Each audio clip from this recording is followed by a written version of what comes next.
There's just so much. You're listening to a Mamamia podcast.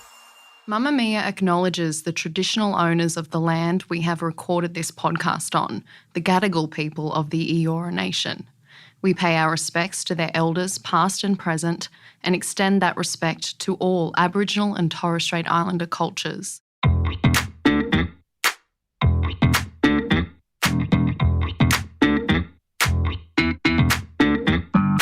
Hello and welcome to Cancelled. My name is Jessie Stephens. And I'm Clare Stephens. And on today's show, Jessie will be cancelling me. And I understand that you might want to tune out at this point because I am such a good person that she can't possibly have anything to say. But I can promise you there will be gossip, there will be fighting, and there will be some things that are probably inappropriate to say on a podcast. Here's the thing. I feel as though when you cancelled me a while back, maybe 6 or so months, I didn't get cancelled. So you effectively failed. Oh, it's at not that task. It's not about that. Clare, it's about the charges and the sentences. It is, but what I'm letting you know is that there are 3 Daily Mail headlines. 3 Daily Mail headlines in what I am about to present. I think this is truly cancelable. This isn't about, fun and games. This isn't about fun. Well, this is about truly truly destroying one's life. The thing is, you got to be a certain level of fame for people to care enough. That's the problem. And I'm not it. So say what you like. Do your best. Because what I've been thinking is that, we've done Caroline Calloway. Yeah. Essentially cancelled by her best friend, who just knew all the tea on her. Johnny Depp, Amber Heard effectively cancelled each other. Controversial thing to say, but they did.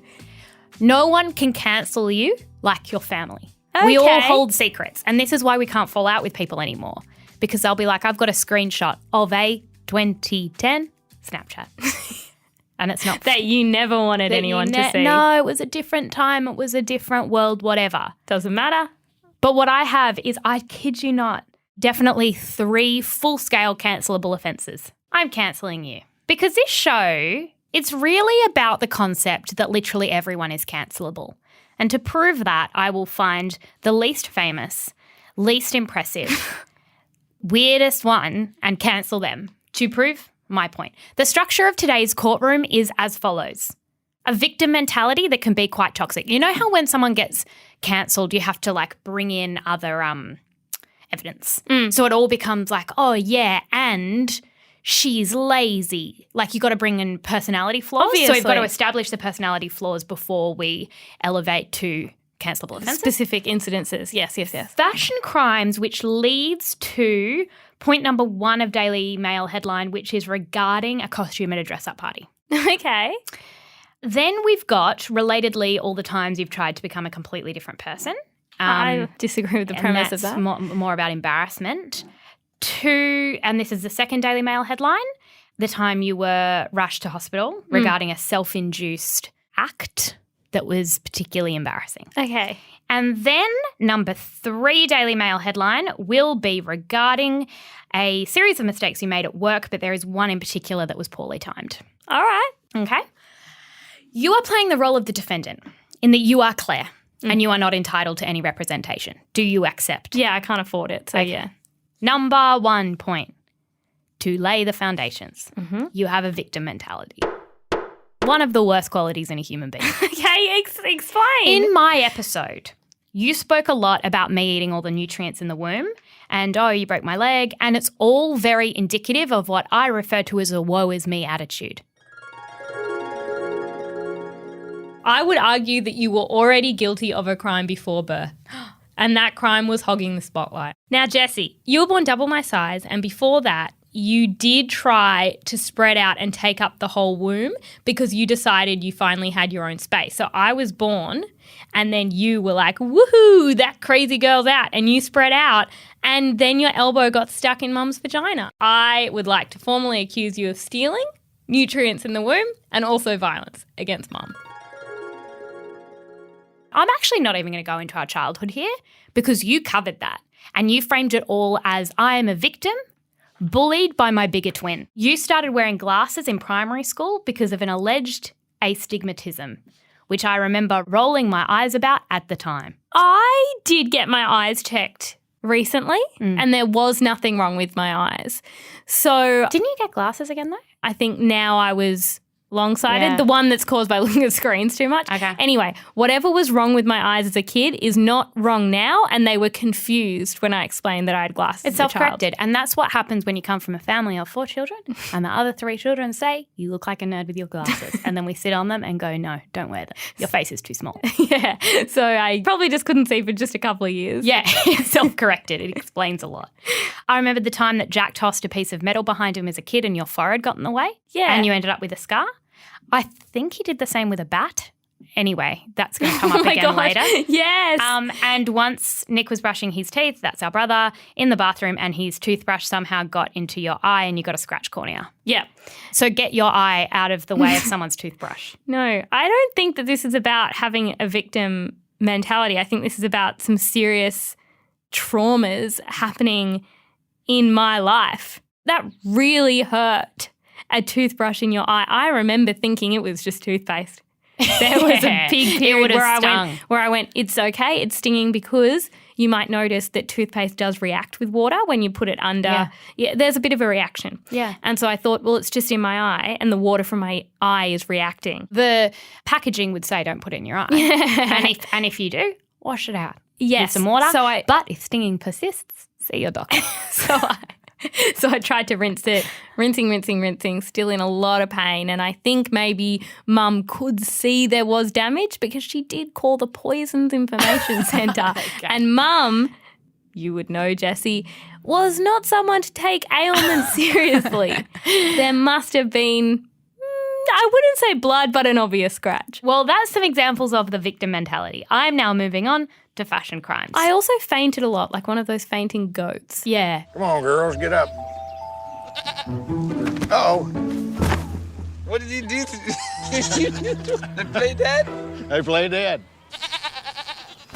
Yeah, whenever you felt pain or discomfort, you'd faint. Fashion crimes, I would like to begin with submitting into evidence the velvet black tracksuit that you made Mum buy from Target. Do you remember that number? It had an elastic waistband. I remember the pants. Yeah. I remember the pants. Straight-legged. What shoe did you team with it?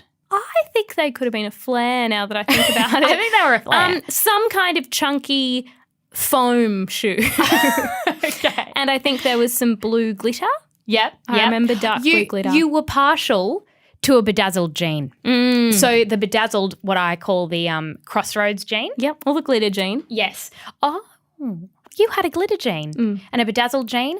Also partial to a lovely kind of chunky coloured bead.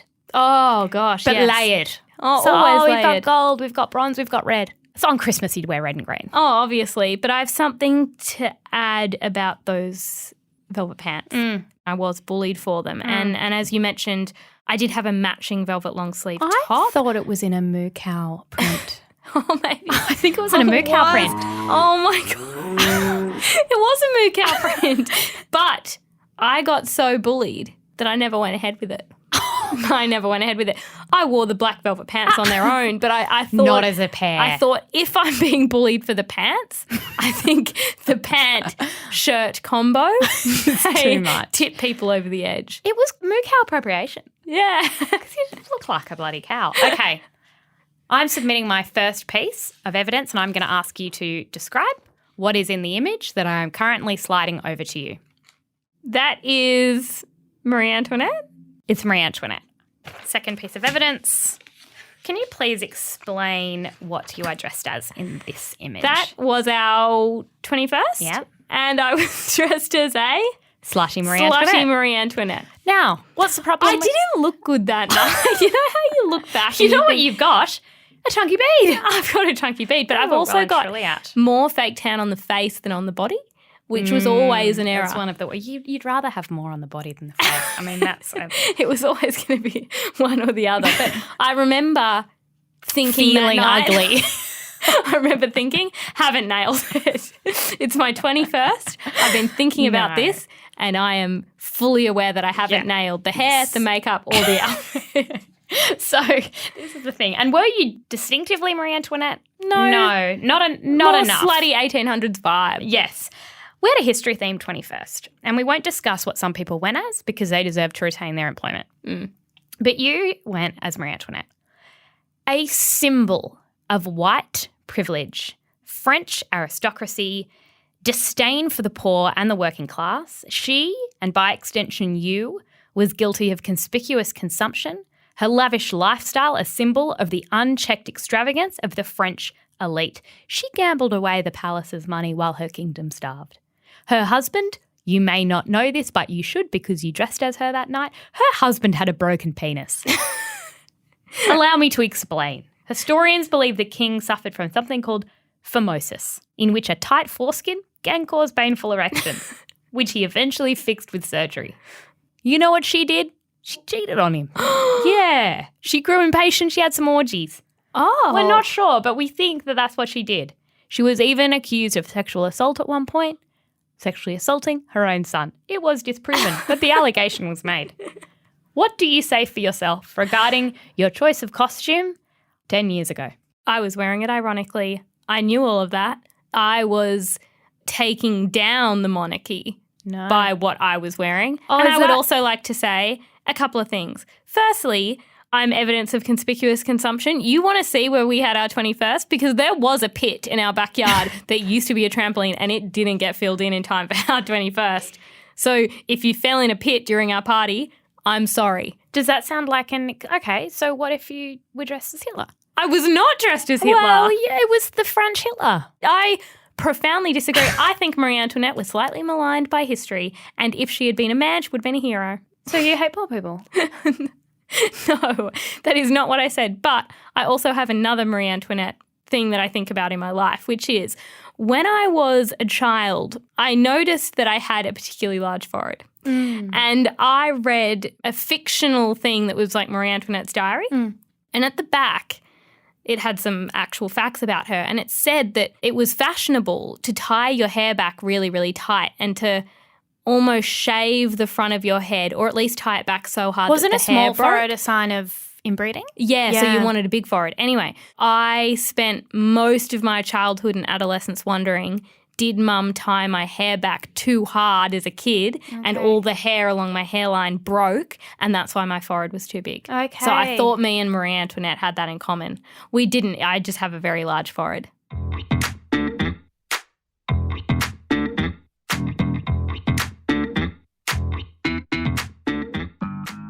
Next is all the times you've tried to become a completely different person. You have this against me. It's any time I try in life, you tell me I'm trying to become a different person. Well, I've got another image. Okay. Now, can you please describe the image and then read the caption, please? It's me on a street in Boston. Go on. You know the name of the street. It's hashtagged. So it's Acorn Street in Boston. It's like my favourite street. You're glaring at me.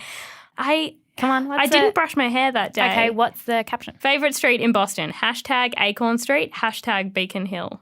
Okay, so you tried to rebrand as an American. Interesting. So you went and lived in Boston for a year. You bring it up all the time. I don't bring it up all the time. You bring it up constantly. And all our friends say, oh, Claire, did you live in Boston? It's really rude. Because you are obsessed with the fact you went and lived in Boston. When I did a question, like an anonymous question box on my Instagram recently, and I just got a question that said, did you live in Boston? And I knew exactly what friend that was. And I thought, yeah, I did. Funny. You've tried to become a runner multiple times. I've failed. I'm always a short-term runner. As a kid, you tried to become a musician and you chose Cecilia as your confirmation name because she was a patron saint of music.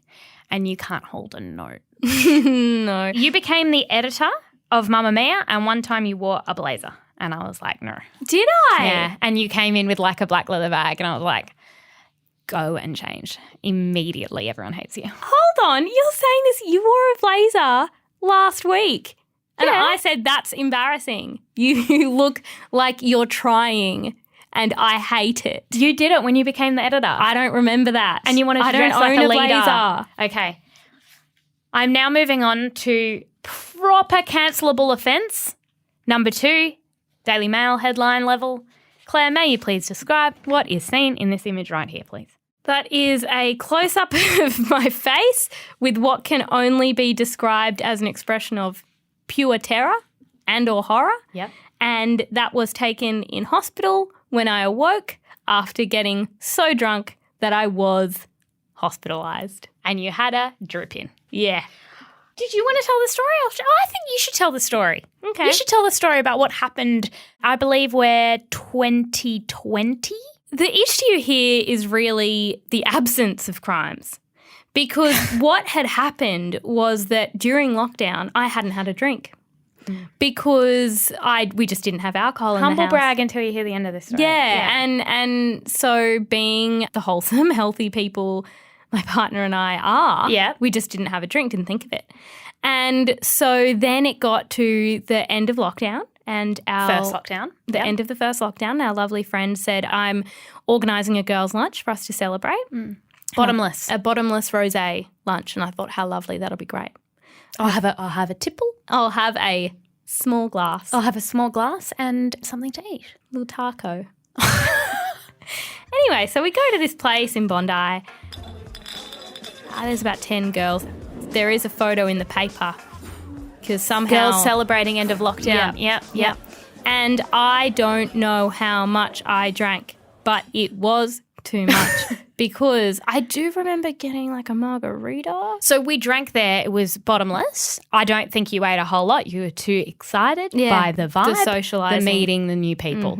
Then the people had just opened. They could only have 10 people. They said, no, we'll do shots. Yeah. And then we left and then they said, we do take away cocktails, and we went, support local business. Yes. We'll have 8. And so we walked out with all of those. We went back to someone's house. Yeah. We danced. Oh, it was the best night of our lives. And I say night. It was 4 p.m. by that stage. It was 4 p.m. And so I'm upstairs at a girl's house and I look at myself in the bathroom mirror and I go, I can't see myself. Yeah. Right. No, you know when you look at yourself and you go, I don't recognise that person. Yeah. And I think I'm a demon. So there was a lot going on in my brain. So I thought, time to go now. So I went down the stairs, which, by the way, made it fully down the stairs without falling. There's a bit of a lesson for you. Okay. Broken leg girl.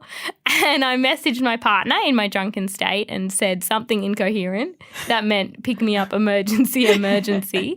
And I went to the street and I must have rolled up into a ball and just started vomiting upon myself. You did.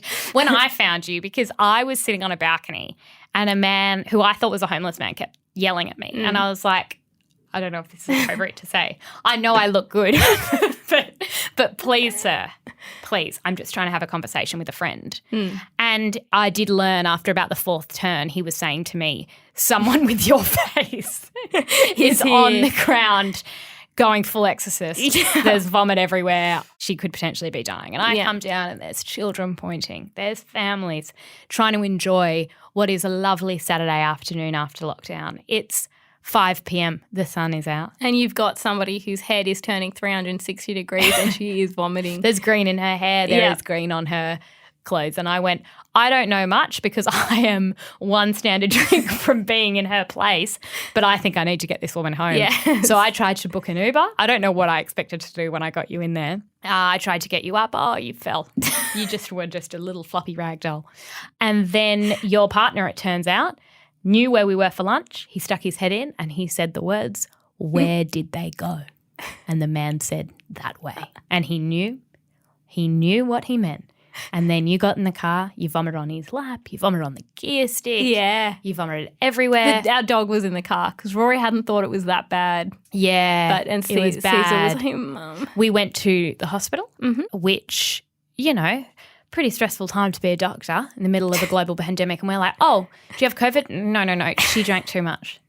Please. I was assist. in a wheelchair and couldn't answer any questions about what my name was or who I was or what year it was. So they put you on a drip. They asked me to keep your arm straight so that it would actually come through. I got distracted on my phone telling people the story. It started to spurt and I went, oh no. Uh-oh. So I woke up in hospital and I'm sure many listeners have had this experience of waking up in hospital and going, oh, no, I thought that was a dream. Yeah. I thought that was a bad dream, but I think I'm really in hospital. I think I'm in hospital. And that's what that photo is. That is the moment you woke up. I realised what was happening. Because your partner went home to get supplies that he knew you needed, maybe, I don't know, a change of clothes, given the amount of vomit.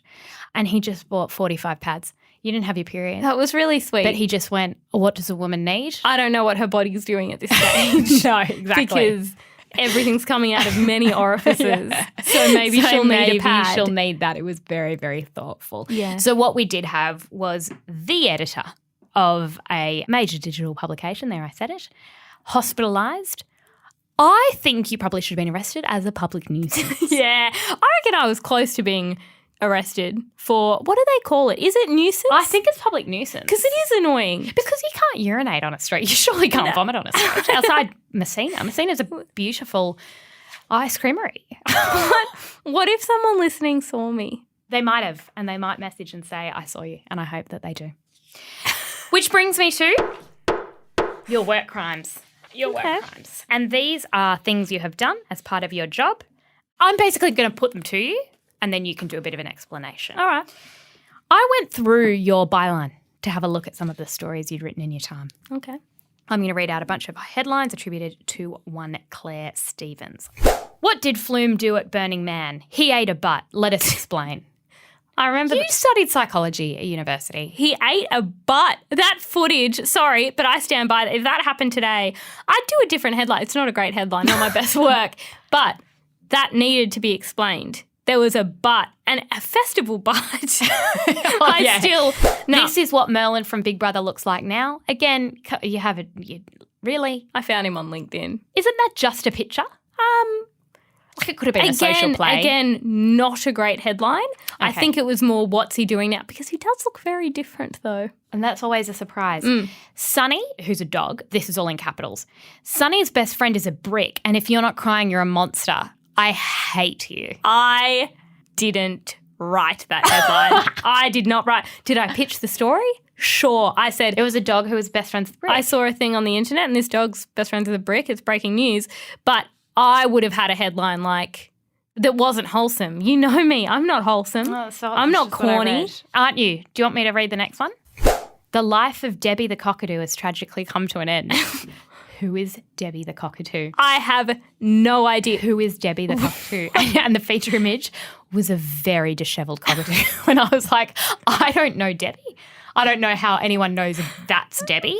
But Debbie wasn't doing well before she died. What year was that? Did Debbie the cockatoo? It was like 2017. Well, was she like a hero or something? I don't know. Claire, you wrote it. I don't remember. You're literally the journalist that wrote it. Okay.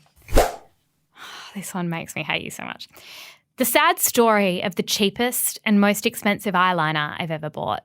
Claire, your eyeliner was discontinued. It was discontinued. I'm really embarrassed now. I regret doing this Okay, episode. but did you write an open letter to a whale? Because the answer is yes. Dear Tillicum. Oh, I think he died. Yeah. Dear Tillicum, an open letter to the whale who changed our minds. Oh my God. Okay, when He's dead, so he can't read it. B, he's a whale. When I made fun of your headlines, I tried to make it funny, not mean. Whereas that was mean and you were embarrassing me.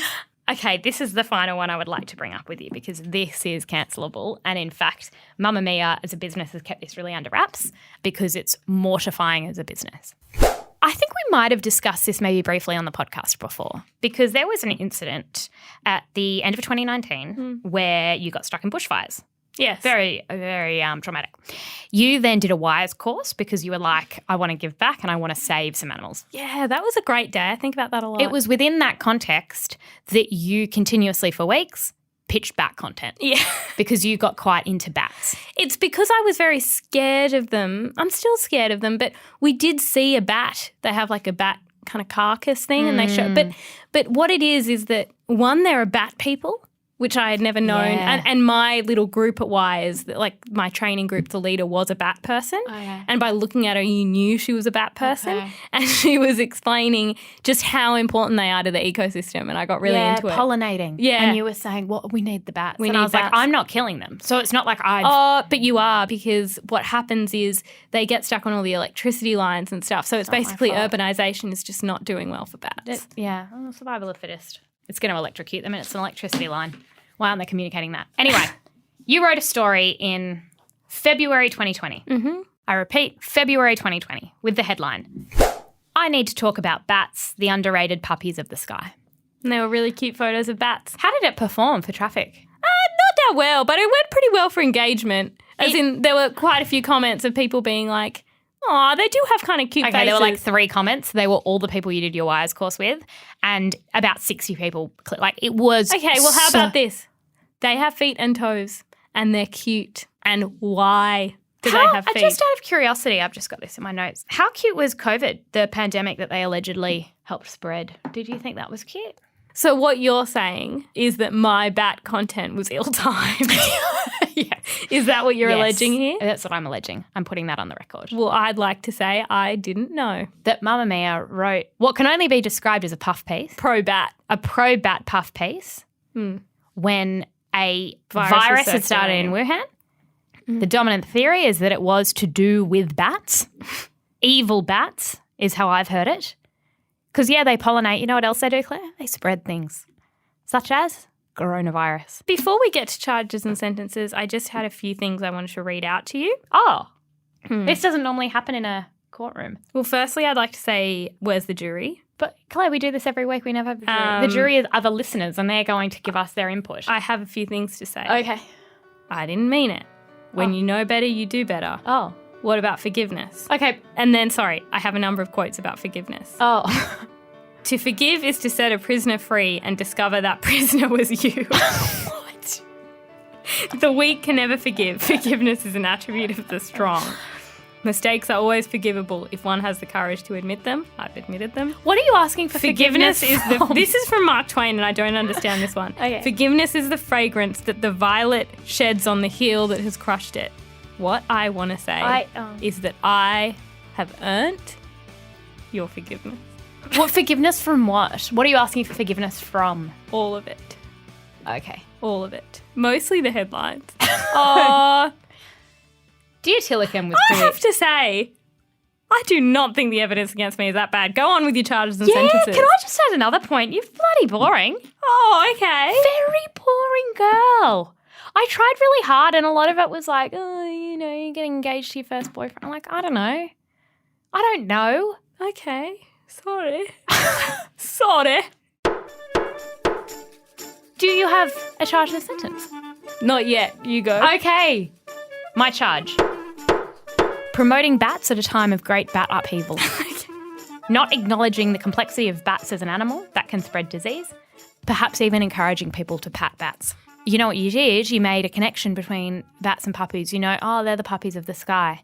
Okay, well, you know what I do with the puppies? I pat it on the floor. So what if there's a bat on the floor? Well, then I'd pat it. Similar to Jordan Peterson asking us to pat cats. We had a lot of people after our Jordan Peterson episode send us messages saying, yeah, I thought I saw a cat. It was a possum and it bit me. I do think I should have made it clearer that you shouldn't pat them and that you do need a vaccine if you're going to work with them. Oh, do you have that vaccine? No. You never got it. Okay. Hey, how are your wires training? How many animals have you saved? One time Luca called me because he found this cute possum on the street and he said, what do I do? And I said, call wires. Call wires. And he said, you are wires. And I said, I am not wires. I have a sentence for your charge. Okay. It's regarding a bat awareness campaign. And good luck getting that past the editors of our website, given the poor traffic that bat pups received. If that went badly, imagine how badly bat awareness would go for traffic, okay?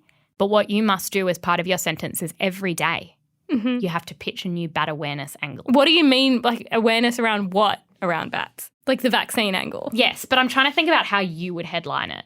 The sad story of the bat vaccine. I don't know. The sad story of Cheryl who got bitten by a bat. Yes. And then she got a disease. Exactly. And died. Like similar to the cockatoo angle, the life of Debbie, the person whose life tragically came to an end after they were bitten by a bat. Like there's some bat awareness content, okay? In fact, I'd click on that. Okay. I don't think anyone's died from that disease. Oh, we're going to get so much bat hate, don't you reckon? I know. People, when we go on like animals and stuff, people get, like bats are fine, but I'm just saying that they are implicated in what occurred re the pandemic. Okay. I thought it was pangolin. That's all I'm going to say. Oh, Did that theory get debunked? Maybe. Let us know how you think the virus started at the twins_thoughts on Instagram. We'll make a poll. Now, Claire, before people message us complaints about bat maligning. What is your charge and sentence? So my charge isn't for me. My charge is for everyone in my life. Oh. Because I think I needed help.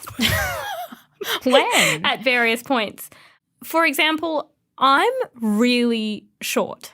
Yeah. I was really small as a kid, and I just think that should have been looked into medically. Okay. I think those headlines that you referenced, someone should have thrown them out. Picked that up. Because someone, either you pitched Debbie the Cockatoo or someone assigned it. I think it was assigned. Look at the year. That was before I was an editor. I just think that, you know, even when I went to Boston and became... Oh, fuck. I went to Boston. Yeah. And became a different person. Sorry, but like your thing is like Debbie the iconic cockatoo. No one knows. Find out. Claire, can you have a look? We will put this on the Twins Thoughts, but I just need you to have a quick look at what Debbie looks like in your feature image and tell me that's not a dying cockatoo. Maybe did she survive a natural disaster and then die like a day later? Because that's a story. She survived Queensland cyclone Debbie. That's why her name is okay, Debbie. that's an excellent story. I have no regrets. No regrets about that. R.I.P. R.I.P. Debbie. You didn't look great. That's because you were in a cyclone. There's one comment. This makes me so sad. Debbie needs a memorial. I don't think this story went viral. No. So when I was in Boston, for example, I bought really ugly clothes. When I wasn't with you, I became quite a strange person. And then I picked you up from the airport and you were like, have you heard of this Ebola? You'd stopped talking to people so you didn't have the reinforcement of it's pronounced Ebola. I remember taking you to like shops that I'd shopped at and I'm like, how good's this shop? And you were like, Claire, this shop is terrible. And I was like, ew, it is. And I was really embarrassed. Okay. So this is part of the victim mentality. What's the sentence? The sentence is, give me a break. Okay? Because I have never in my life not tried my best. I try. And if that is a crime, which we have persecuted in this courtroom as a crime. Yeah. People such as Anne Hathaway trying too hard. Yeah. Lock me up. Lock me up. All right. This podcast was produced by Emma Gillespie. The head of podcast at Mamamia is Eliza Ratliff. And for all the receipts, you can go onto the Twins Thoughts on Instagram. Yeah, we're trying to make a TikTok presence. Will it be alive by the time this episode goes live? Only time will tell. If you have any ideas of what we can do on TikTok, let us know. Okay, this is a meeting for off mic. Claire, let's have a meeting about the cancelled TikTok, not on mic with our listeners. That's not for the listeners to help with. We'll that's not their job. you go. They have their own jobs. Okay, fine. Bye. Bye. Oh, we're so annoying. This podcast was made by Mamamia. If you want to support women's media, we'd love it if you became a Mamamia subscriber. It costs as little as $5.75 a month. For more information, see the link in our show notes.